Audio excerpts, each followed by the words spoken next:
ये आज हम जानेंगे ये ट्रेडिंग अकाउंट क्या होता है और कौन से खर्चे मेरे ट्रेडिंग अकाउंट के अंदर जाएंगे। देखो होता क्या है, जो भी मेरे खर्चे और इनकम होते हैं या तो वो ट्रेडिंग अकाउंट में जाएगा या फिर प्रॉफिट एंड लॉस अकाउंट में जाएगा। बैलेंस शीट में तो खर्चे और इनकम जाता नहीं है। अब कैसे मालूम चलेगा कि ये ट्रेडिंग में जाएगा या प्रॉफिट एंड लॉस में जाएगा? देखो बड़ा सिंपल है।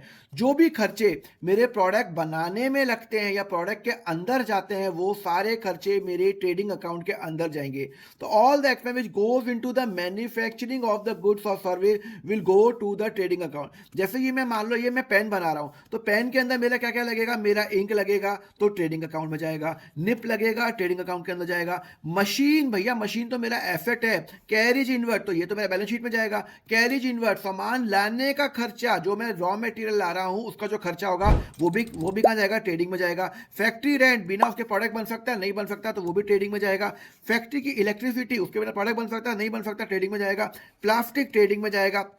वेजेस जो मैं लेबर को पे करता हूं ट्रेडिंग में जाएगा। अब ये जो एडवर्टाइजमेंट है ये मैं प्रोडक्ट बेचने में करता हूं, तो यहां पे इसके उसको बनाने की रिक्वायरमेंट के लिए यहां पे खर्चा नहीं चाहिए मुझे, तो ये मेरा प्रॉफिट एंड लॉस में जाएगा। तो जो भी मेरा खर्चा इस पेन को बनाने में जाता है या इस पेन के अंदर जाता है वो ट्रेडिंग में जाएगा। कैरिज आउटवर्ड, भैया मैं सामान बेचने के लिए लगाता हूं, जब मैं सामान बेचता हूं तब मैंने ऑटो या ट्रक को पे किया, तो भैया ये तो प्रॉफिट एंड लॉस के अंदर जाएगा। Office rent profit and loss में जाएगा। ऑफिस इलेक्ट्रिसिटी मेरा प्रॉफिट एंड लॉस में जाएगा। तो ट्रेडिंग अकाउंट के अंदर देखो नॉर्मली कौन कौन से आइटम होते हैं, जो भी मैं चीजें परचेज करता हूं अपने गुड्स के लिए। डायरेक्ट खर्चे, वेजेस हो गया, carriage inward, factory rent, factory electricity, other direct expenditure. जो भी मैं सेल्स करूंगा वो क्रेडिट साइड में आएगा। क्लोजिंग स्टॉक और ओपनिंग स्टॉक हम सब डिस्कस करेंगे एक एक करके, पर फटाफट एक और कर लेते हैं। सपोज करो कि मैं कोई शर्ट बना रहा हूं, तो शर्ट बनाने में जो वेजेस होगा वो कहां जाएगा, ट्रेडिंग में जाएगा। फैक्ट्री रेंट ट्रेडिंग में जाएगा। Sales expense profit and loss में, ये ट्रेडिंग में जाएगा।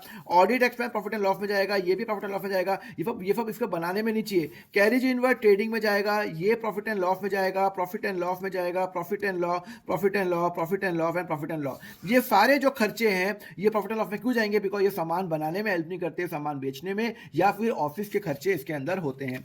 अब हम क्या करेंगे, नेक्स्ट लेक्चर में हम करेंगे ट्रेडिंग अकाउंट का लाइव क्वेश्चन। पर उसके पहले एक बार मुझे क्वेश्चन बता दो, अगर कंपनी कोई शर्ट बनाती है, then which of the following is a good? Goods कौन कौन से होते हैं, मशीन, लैंड या कॉटन? फटाफट नीचे मुझे कमेंट करके बताओ। और अब हम समझेंगे नेक्स्ट लेक्चर में कि ट्रेडिंग अकाउंट का लाइव क्वेश्चन करेंगे, उसके लिए फॉलो करो अकाउंट फंडा।